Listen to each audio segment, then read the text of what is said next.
তুমি আমাকে বিয়ে করবে আজই? আমার গল্পের শুরুটা ছিল এখানে।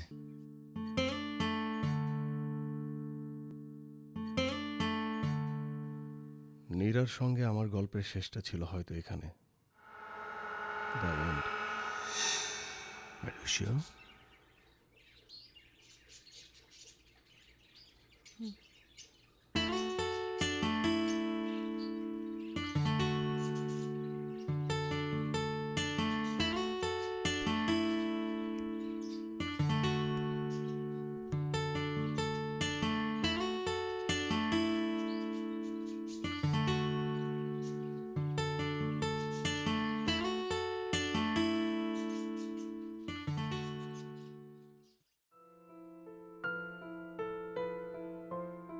নীরা আর আমি বিয়ে করি।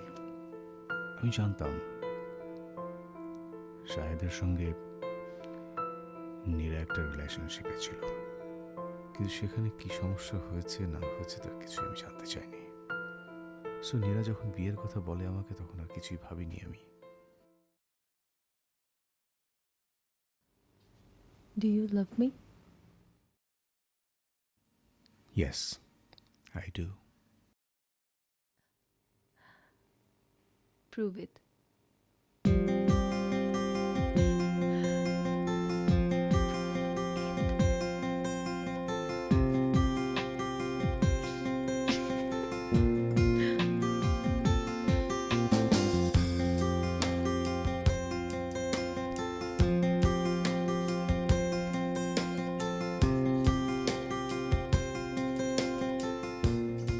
ম্যাজিক্যাল। নীরার সাথে সেই সময়টা ছিল ম্যাজিক্যাল।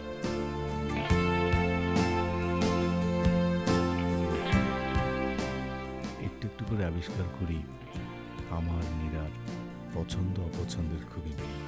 দুজন বই পড়তে পছন্দ করি, পছন্দ করি ছবি দেখতে, একসাথে ঘুরতে পছন্দ করি।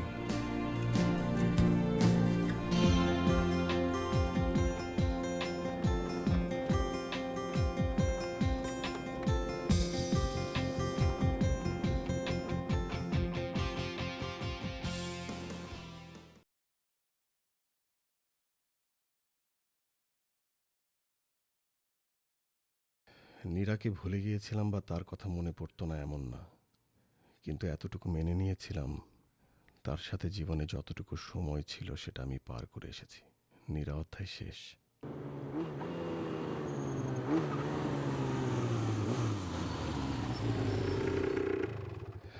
কিন্তু পৃথিবী খুব ছোট, আর আরো ছোট এই ঢাকা শহর।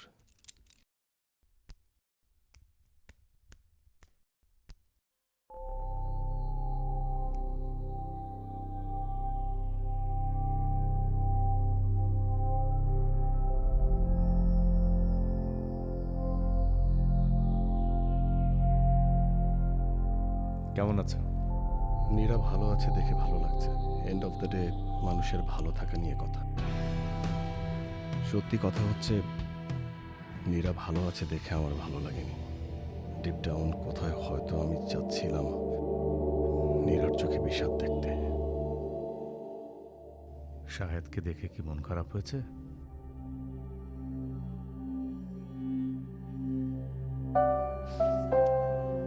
একটা কথা বলবো?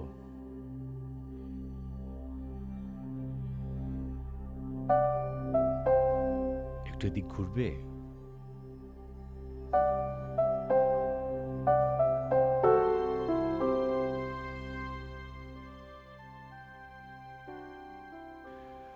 আমি জানি না যে শাহেদ আর তোমার সম্পর্কটা কেন কিভাবে শেষ হয়েছিল, কিন্তু ঘটনা যাই হোক না, আমার মনে হয় তোমাদের দুজনের কথা বলা উচিত। তোমরা দুজন খোলাখুলি কথা বলো। তোমাদের দুজনের তখনকার অবস্থাটা এক্সপ্লেইন করো, অ্যান্ড মোস্ট ইম্পর্টেন্টলি তোমার ভেতরে শাহেদকে নিয়ে যে অস্বস্তি আছে, যে তিক্ততা আছে, সেটা ছেড়ে ফেলো। তিক্ততা বয়ে বাড়ানোর মতো কোনো জিনিস না।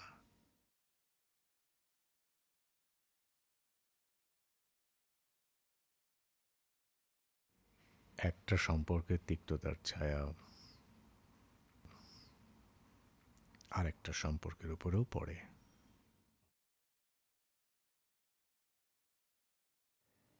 তোমার কি মনে হচ্ছে শাহেদের সাথে আমার সম্পর্ক আর সেই সম্পর্কের তিক্ততার ছায়া পড়েছে তোমার আমার জীবনে?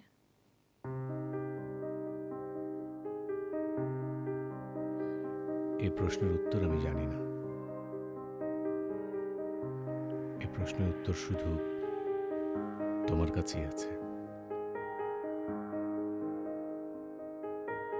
আচ্ছা, শাহেদকে একদিন বাসায় আসতে বলি, ডিনার করুক আমাদের সাথে। তোমরা কথা বলো। তোমার আর শাহেদের মধ্যে শুধু যে প্রেমের সম্পর্ক ছিল তা তো না, বন্ধুত্বও ছিল। ফর ওভার দ্য ইয়ার্স তোমরা একজন আরেকজনের বেস্ট ফ্রেন্ড ছিলে, অলমোস্ট চাইল্ডহুড থেকে। নীরাকে আমি যা বলছিলাম সবগুলো কথাই আমার বিশ্বাস থেকে বলছিলাম, বাট আই গেস টাইমিংটা ঠিক হয়নি। আরো একটু সময় দেওয়া উচিত ছিল।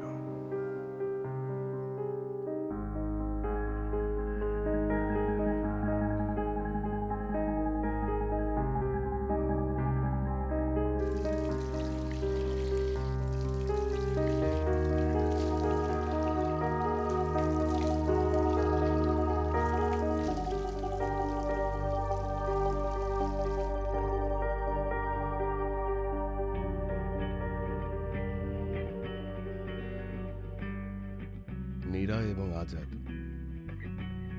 ইনভাইট করেছিল আমাকে ডিনারের জন্য,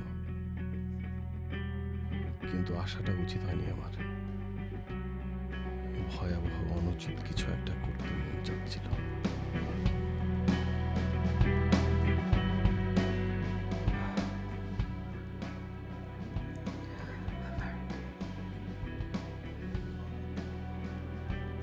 Cannot do this.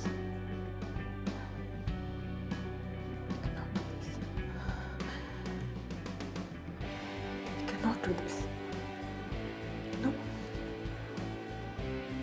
I cannot do this. I cannot do this. I cannot do this. I'm married. I'm married. Azad.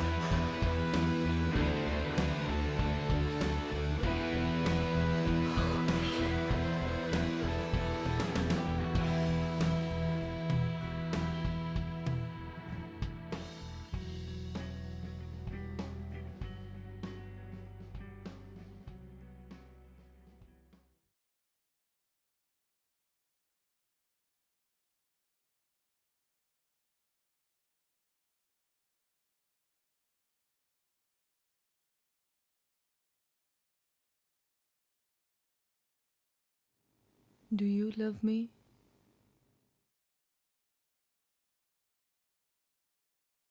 Prove করতে হবে।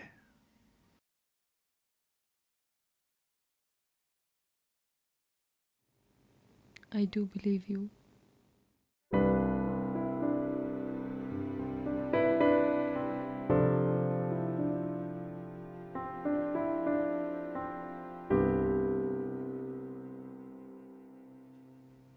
একবার মনে হয়েছিল নীরাকে একই প্রশ্ন আমিও করি, তারপর মনে হলো থাক, আজ এই প্রশ্নটা নীরাকে না করাই হয়তো ভালো।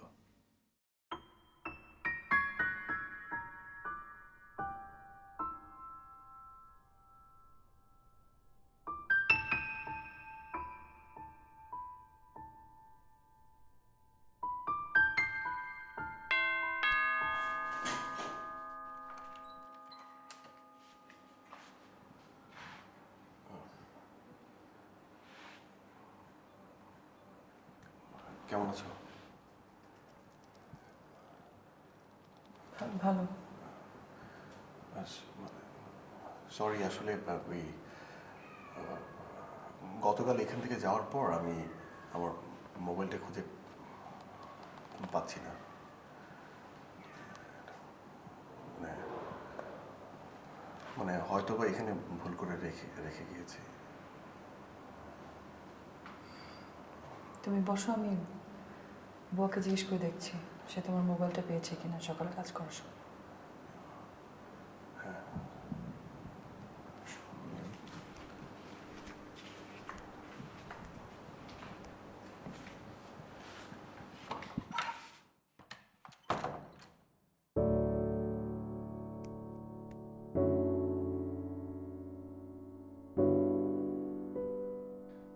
মিথ্যেটা যে খুব বাজে বলেছি সেটা নীরার চেহারা দেখেই বুঝতে পারছিলাম।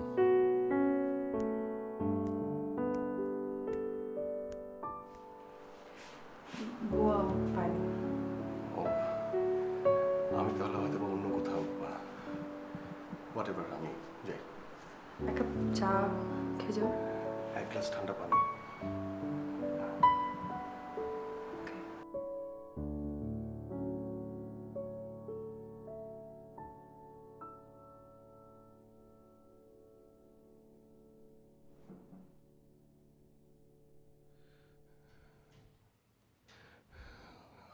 আসি।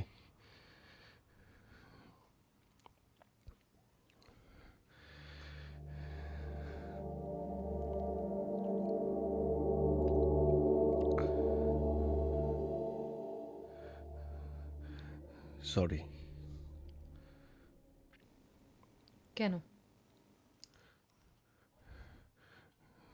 তুমি জানো না, আমি জানি না। সেদিন সেদিন তোমাকে আমার ফিরিয়ে দেওয়া উচিত হয়নি। কোন দিন শাহেদ? যেটা বলবে সেটা ক্লিয়ার করে বলো, না হলে প্লিজ লিভ নাও। যেদিন তুমি আমাকে বিয়ে করতে চেয়েছিলে সেদিন তোমাকে আমার ফিরিয়ে দেওয়া একদম উচিত হয়নি।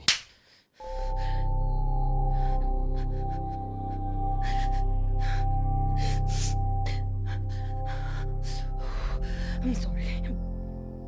I'm sorry. প্লিজ তুমি এখন যাও, প্লিজ যাও। Leave.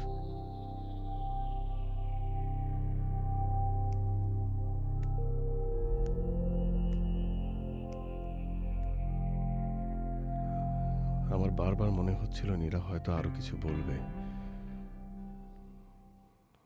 অথবা আমিই চাচ্ছিলাম নীরা আরো কিছু বলুক।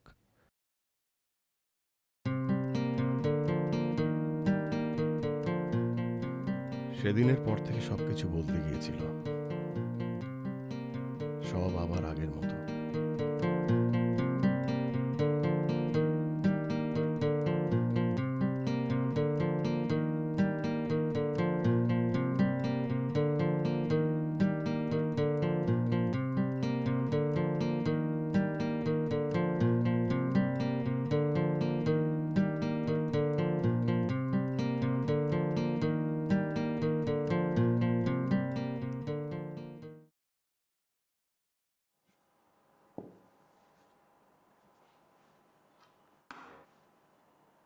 Nira,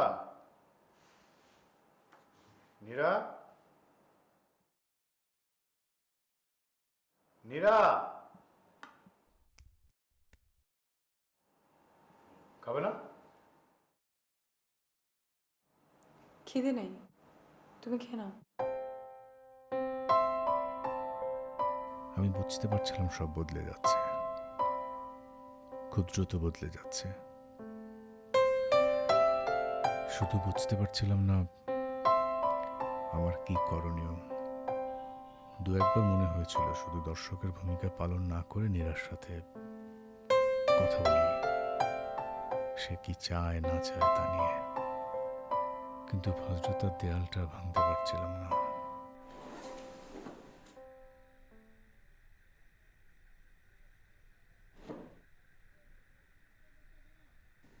I have to go now.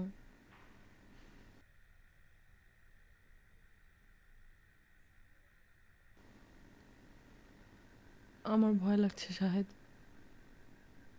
ভীষণ ভয় লাগছে।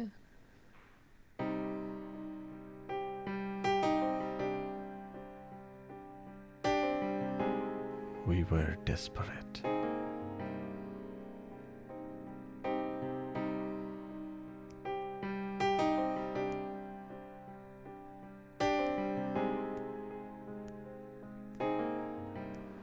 নীরা,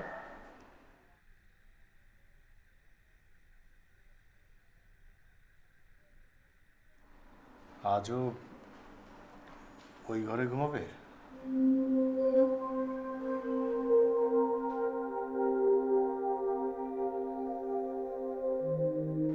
আমরা কি একটু কথা বলতে পারি?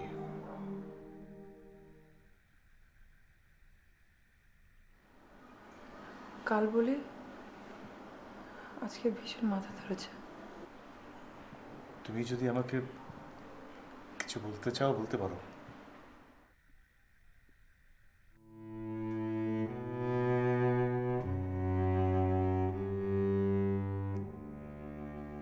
নীরাকে এভাবে দেখতে ভালো লাগছিল না।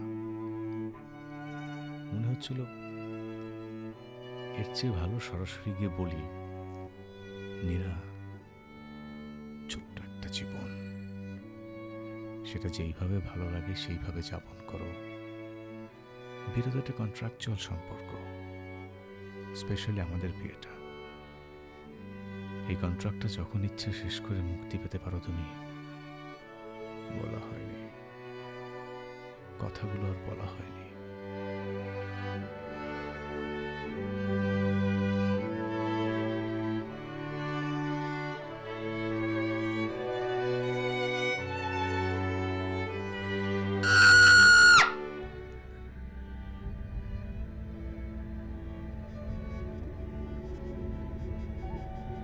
অ্যাক্সিডেন্ট ছিল নাকি সুইসাইড আমরা কেউ জানি না, হয়তো কোনোদিন জানবো না। কিন্তু এটা জানি, আমাকে অদ্ভুত এক অপরাধ বোধের মধ্যে ফেলে চলে গেছে নীরা। মনে হয় সব কিছু বুঝতে পেরেও চুপ করে থাকাটা উচিত হয়নি আমার। মুক্তি দেওয়া দরকার ছিল তাকে আরো অনেক আগে, তাহলে হয়তো আজও নীরা থাকতো। 9 বছর, 9 বছর ধরে প্রায় প্রতিদিন আমি ভাবি, যখন বুঝতে পারছিলাম নীরা আর শাহেদের সম্পর্কটা আবার হচ্ছে, তখনই কথা বলা উচিত ছিল, তাকে ফ্রি করে দেওয়া উচিত ছিল।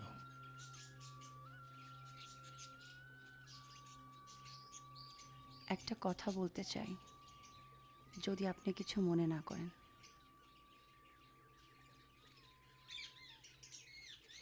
বলো। আপনি হয়তো একটা গিল্ট ফিলিংয়ে ভুগছেন। পুরো ব্যাপারটা আমার কাছে খুবই লেম মনে হচ্ছে। আপনি কোনোভাবেই রেসপন্সিবল না আপনার ওয়াইফের মৃত্যুর জন্য, সেটা অ্যাক্সিডেন্ট হোক আর সুইসাইড, হোয়াটএভার। অপরাধবোধ যদি কারোর ভেতর কাজ করা উচিত হয়ে থাকে, সেটা আপনার ওয়াইফের বয়ফ্রেন্ডের ভেতর কাজ করা উচিত। হি ইজ দ্য ওয়ান যে আপনাদের লাইফে এন্ট্রি নিয়েছিল। সমস্ত সমস্যার শুরু সেখান থেকে। সো গিল্ট ফিলিং নিয়ে যদি কাউকে চলতেই হয়, সেটা সে চলবে, আপনি না।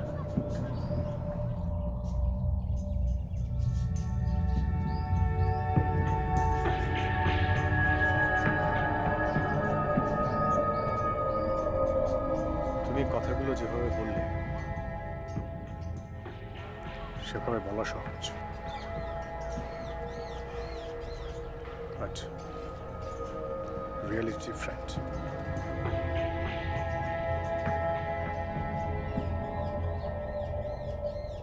ঘটনাগুলোর মধ্য দিয়ে আমি গেছি, তুমি না। সো আমার ফিলিং আর তোমার লজিক কখনো এক জায়গায় এসে মিলবে না। ঠিক আছে, না মিললে নেই, জোর করে তো আর কিছু মিলানো যায় না, তাই না?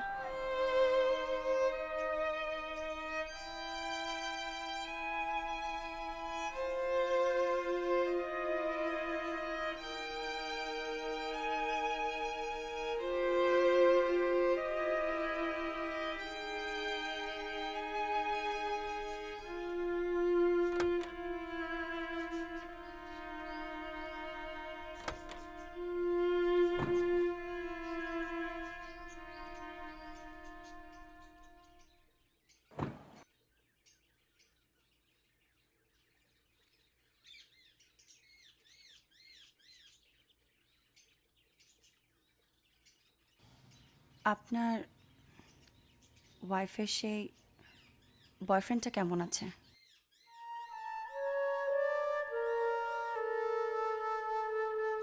যোগাযোগ হয়েছে তার সাথে? জানি না, জানি না কেমন আছে। লাস্ট দেখা হয়েছিল নীরা যেদিন মারা যায় তার একটু পরে এসেছিল সে।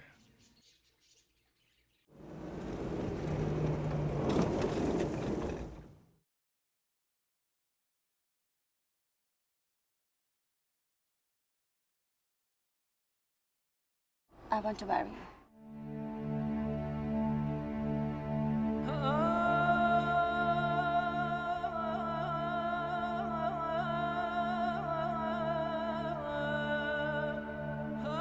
তুমি আমাকে বিয়ে করবে আজই?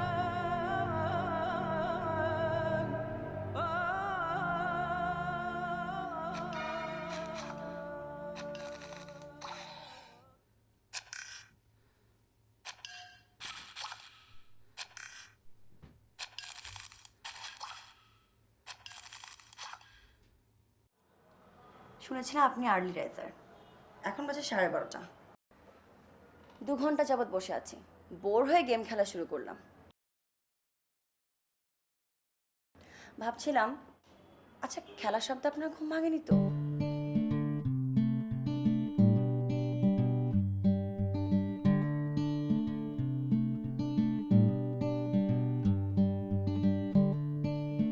কেন পাগলামি করছো তরি? হয়তো পাগলামি।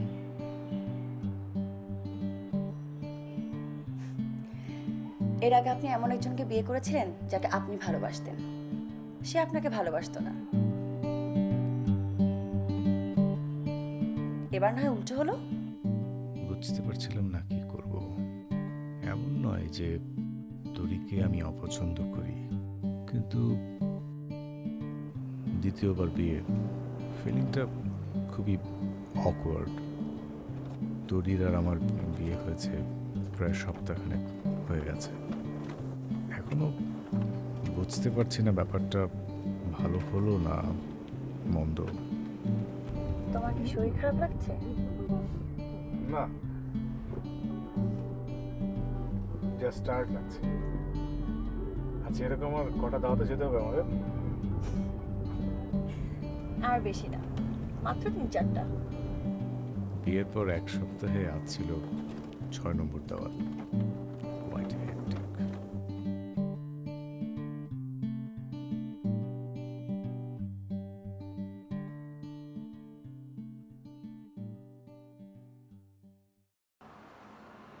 ঘুমাবে না? তাহলে বইটা রাখো, লাইটটা অফ করো।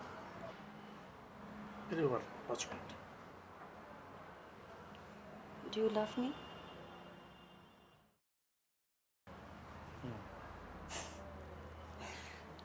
লায়ার।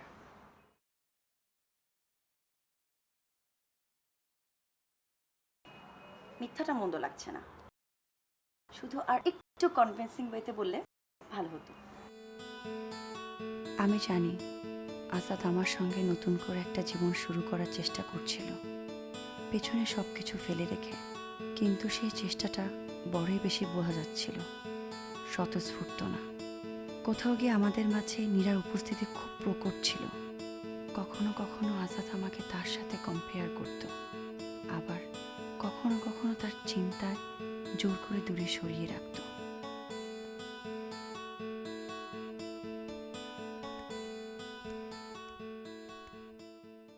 আমি কি একটা কথা বলতে পারি? বলো। আমরা কি কয়দিনের জন্য বাইরে কোথাও যেতে পারি? এমন না যে যেতেই হবে, মনে হলো তাই বললাম। কোথায় যেতে চাও?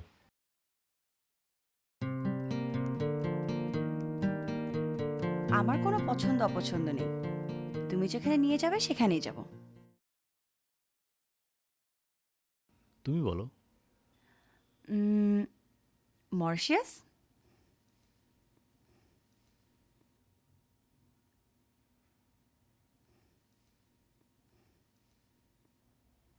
তোমার কি নীরার সাথে মরিশিয়াস যাবার কথা ছিল?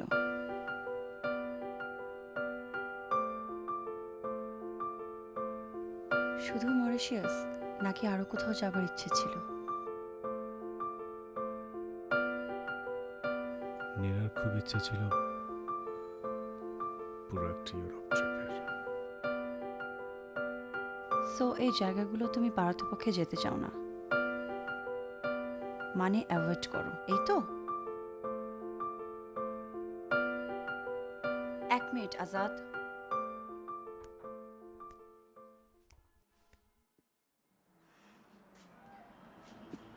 নীরা তোমার ওয়াইফ ছিল, তুমি তার সাথে অনেক কিছু শেয়ার করেছো, অনেক কিছু প্ল্যান করেছো, বাট তার মানে এই না নীরা নেই বলে তোমার লাইফ সেখানেই থেমে যাবে।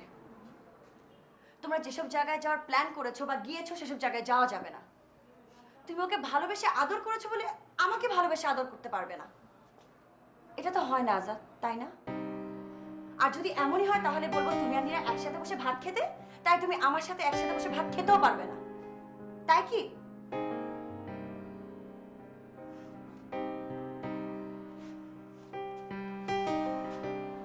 স্বাভাবিক হও আজাদ, প্লিজ স্বাভাবিক হও। কোনো কিছু এমনি ভালো হয় না, এমনি এমনি সব ঠিক হয়ে যায় না। Please please try. আজকাল তরিকে দেখলেই কেমন যেন অস্বস্তি হয়। সে যতটা ভালোবাসে আমাকে, যতটা মায়া করে, সেসবের সামনে নিজেকে খুব ক্ষুদ্র মনে হয়। লাইফের ব্যাপারে সে যতটা প্যাশনেট, আমি ততটাই ডিসপ্যাশনেট। আমার সমস্ত চিন্তা, সমস্ত অনুভূতি, সব কিছুর কেন্দ্রবিন্দু যেন নীরার রক্তাক্ত নিথর দেহটা। আজাদকে বলেছিলাম ট্রাই করতে, ভালো থাকার চেষ্টা করতে। কথাটা বলাই উচিত হয়নি, এর মাঝে দূরত্ব আরও বেড়েছে আমাদের। অফিস থেকে দেরিতে আসা শুরু করেছে আজাদ, এসে বলছে খেয়ে এসেছি। টিভি দেখার নাম করে বসে থাকছে ড্রয়িং রুমে, রাতটা পার করে দিচ্ছে সেখানে।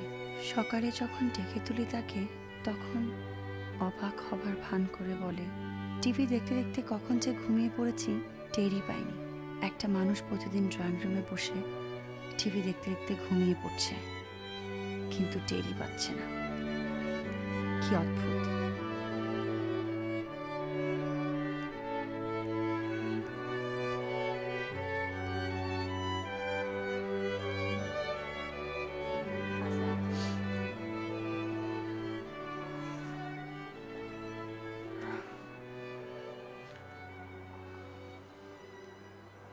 কি হয়েছে?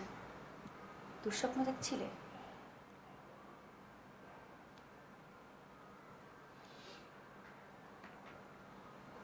প্লিজ ঘুমের মধ্যে আমাকে টাচ করবে না। ঠিক কখন তোমাকে টাচ করা যাবে বলবে আজাদ? ইনফ্যাক্ট টাচ করা তো দূরের কথা, আজকাল তোমার সাথে কথাও বলা যায় না। আম নট দ্য ওয়ান যে বিয়ের জন্য পাগল ছিল। তুমি বিয়ের ডিসিশন তোমার ছিল, আমি বারবার মানা করার পরেও তুমি প্রেশার ক্রিয়েট করেছো। এখন কোনো প্রবলেম ক্রিয়েট হলে সেটা তোমাকে ফেস করতে হবে, তোমাকে অ্যাকসেপ্ট করতে হবে। তুমি কি নিজেকে চিনতে পারছো আজাদ? আমি তো পারছি না।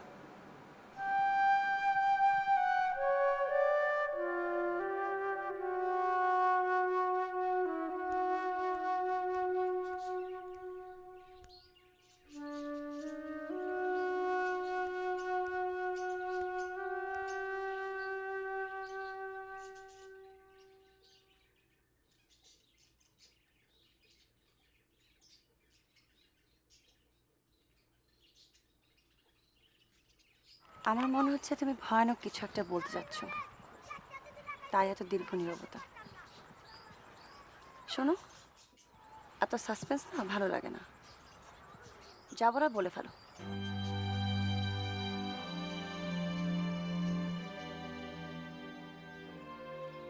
তোরি,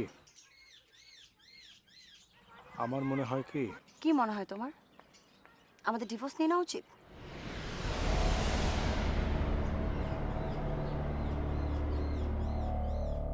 না সেটা বলছি না, তবে তুমি যদি মনে করো যে ডিভোর্স হয়ে যাওয়াটা দরকার, তাহলে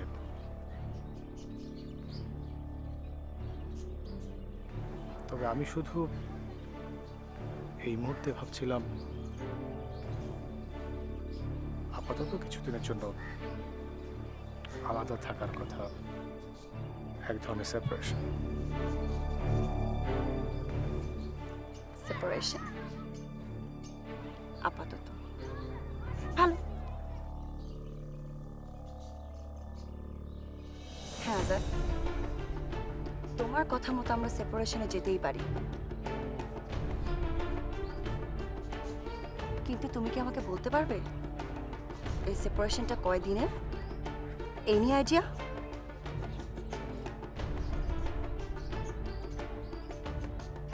এমনকি কখনো হতে পারে এই সেপারেশনটাকে ভুলে গিয়ে আমরা কখনো আবার একসাথে হব?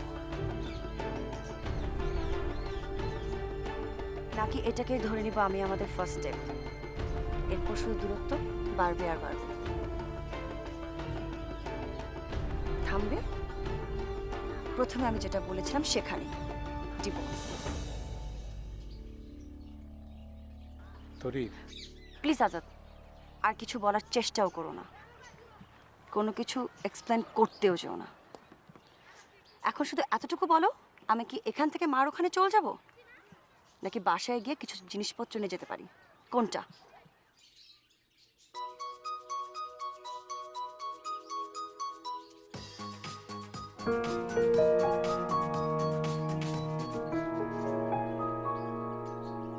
শাহেদ ফোন করেছে। শাহেদটাকে? শাহেদ নীরার বয়ফ্রেন্ড। আমাকে মার বাড়িতে এখনই ড্রপ করবে, নাকি বাসায় গিয়ে আমি আমার কিছু কাপড় চোপড় নিতে পারবো? তোরি প্লিজ, শাহেদ দেখা করতে যাচ্ছে, আসুক দেখি কি বলে, তারপর না হয় তোমার আমার এটা নিয়ে কথা বলবো। শাহেদ তোমার সাথে দেখা করতে যাচ্ছে, সেটার সঙ্গে আমি এখনই যাব নাকি আমি পরে যাব, সেটার কি সম্পর্ক?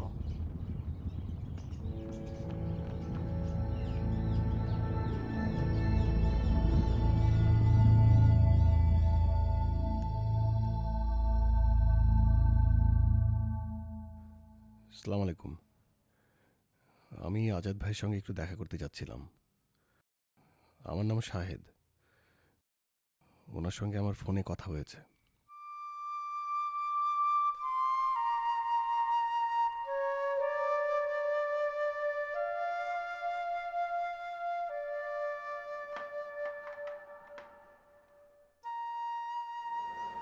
তুমি একটু বসবে?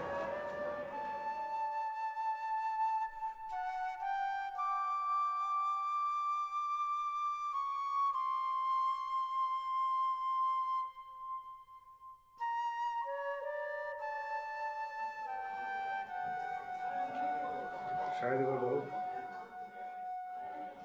হঠাৎ কেন দেখা করতে চাই এত কিছু? আপনি কেমন আছেন? ভালো, তুমি? আমি শুনেছিলাম যে আপনার বিয়ে হয়েছে।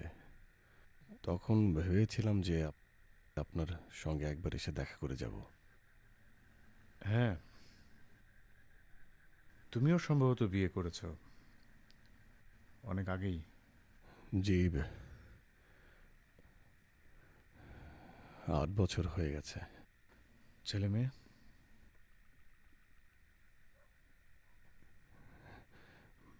মেয়ে একটা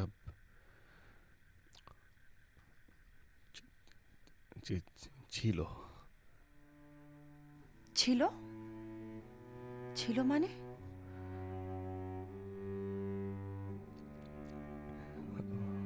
আজাদ ভাই,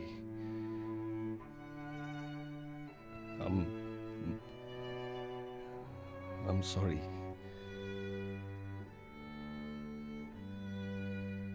হঠাৎ সরি কেন? আমি আর নীরা প্ল্যান করেছিলাম।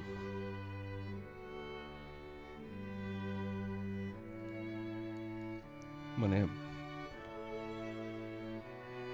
সেই সময় না আমার পৃথিবীর সবচেয়ে বড় সমস্যা আপনাকেই মনে হতো। আমি জানতাম যে যে কোনো সময় নীরা আপনাকে ছেড়ে আমার কাছে চলে আসবে, কিন্তু অদ্ভুতভাবে আপনি একটা ভালো মানুষের ইমেজ তৈরি করে রেখেছিলেন নিজের জন্য। আর সেখান থেকে নীরা যদি আমার কাছে চলেও আসতো, তাহলেও আমাদের লাইফটা অনেক স্মুথ হতো না। মানুষ কথা বলে বলে বলে বলে আমাদের জীবনটাকে হেল করে দিত। তাই আমরা ভেবেছিলাম আমি আপনাকে মেরে ফেলতে চেয়েছিলাম।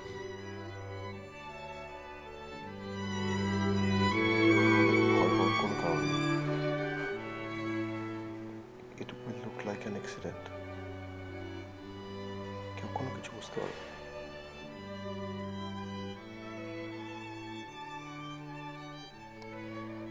কিন্তু এত কিছু করার দরকার কি শাহেদ? এর থেকে বেটার আমি আজাদকে বলে বের হয়ে আসি। ও খুব সেন্সিবল মানুষ। ও আমাকে থেকে যেতে বলবে না কখনো, বা কোনো রকম কোনো প্রেশার ক্রিয়েট করবে না। আমি যদি প্রেশার দেয়, যদি বলে থেকে যেতে, তখন তুমি কি করবে? এক্স্যাক্টলি তুমি তখন কি করবে? পসিবল না, আমার পক্ষে এটা পসিবল না। একে তো আজাদকে ছেড়ে আসা আমার পক্ষে পসিবল নয়, তার উপর তুমি যে প্ল্যান করেছো সেই প্ল্যানের কথা একেবারে ভুলে যাও। তো এত ভালো একটা মানুষের সাথে আমরা এটা করতে পারি না। Please try to understand, just possible না। তুমি আমাকে ক্ষমা করে দাও, আমাকে প্রমিস করো যে আমাদের আর কখনো দেখা হবে না। মীরা, তুমি পাগল হয়ে গেছো, একদম পুরোপুরি পাগল হয়ে গেছো। You can't do this to me. কি তুমি বারবার আমার সাথে খেলবে আর আমি চেয়ে চেয়ে দেখবো? হ্যাঁ, আজাদ যে থাকবে না সেটা তোমার আমার মিলিত প্ল্যান ছিল। আমরা বসে প্ল্যানটা করেছিলাম। ওকে ফাইন, তুমি আর এই প্ল্যানে নেই, কিন্তু আমি আছি। আমি পুরোপুরি আছি। I will execute this. না, নো, তুমি এরকম কিচ্ছু করবে না, একেবারেই করবে না। ঠিক আছে, করবো না। তুমি চলে আসো, আমি কোনো কিছু করবো না। শাহেদ, সেটা এখন আমার পক্ষে আর একেবারেই সম্ভব না। তাহলে আমার পক্ষেও করা সম্ভব না। আমি যেটা করতে চাইছি না সেটাই করবো। আজাদ থাকবে না। শাহেদ, তুমি যদি এমন কিছু করো, আমি কিন্তু এর থেকেও ভয়ঙ্কর কিছু করব। তখন তুমিও পস্তাবে। এই আমাকে ভয় দেখাবে না, আমাকে কিন্তু ভয় দেখিয়ে কোনো লাভ নেই। আমি ভয় দেখাচ্ছি না সাহেব। আজাদের কোনো প্রকার ক্ষতি যদি তুমি করো, আমি আসলে অনেক ভয়ঙ্কর কিছু করব। কি করবে শুনি? আমি আমি এখান থেকে লাভ দেবো। লিসেন, এগুলো না বলা সহজ কিন্তু করা কঠিন। তুমি সিরিয়াসলি চাও আমি এখান থেকে লাভ দিই? হ্যাঁ, দেখি। তুমি সিরিয়াসলি চাও আমি এখান থেকে লাভ দিই? হ্যাঁ, আমি সিরিয়াসলি চাই তুমি লাভ দাও। সাহস থাকলে লাভ দিয়ে দেখাও না। আর যদি সাহস না থাকে তাহলে ঘরে যেয়ে হাজবেন্ডকে জড়িয়ে ধরে ঘুমাও।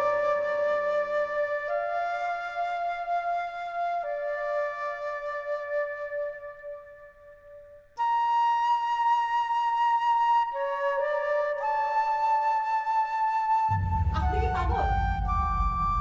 একটা মানুষের মৃত্যুর জন্য আপনি দায়ী। বলা যায় খুন করেছেন আপনি মানুষটাকে, বলা যায় কি অবভিয়াসলি। আর এত বছর বয়সে যায় গল্প করতে, আপনার তো জেলে থাকা উচিত। কাউন্টার তুই প্লিজ প্লিজ 9 বছর ধরে তুমি একটা মৃত মানুষের মতো বেঁচে আছো, যেখানে জীবনের কোনো জীবন নেই, খালি একটি মানুষের জন্য। আর তুমি আমাকে শান্ত হতে বলছো?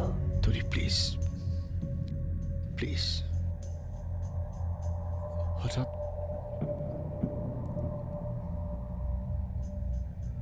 এই কথাগুলো এত বছর পর কেন বলতেছ শাহেদ?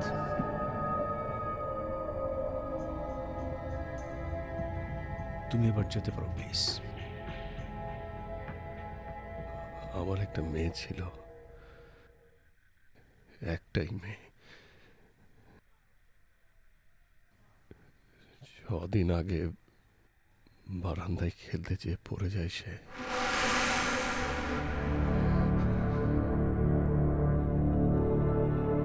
একদম 11 তলার উপর থেকে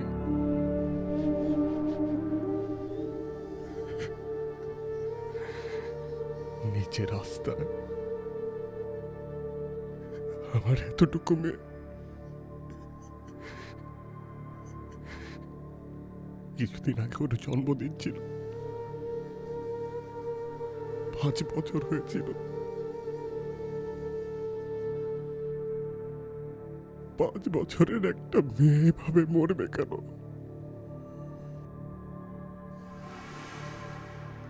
আমার আমার আমার ভুলের শাস্তি কেন ওকে ভোগ করতে হবে?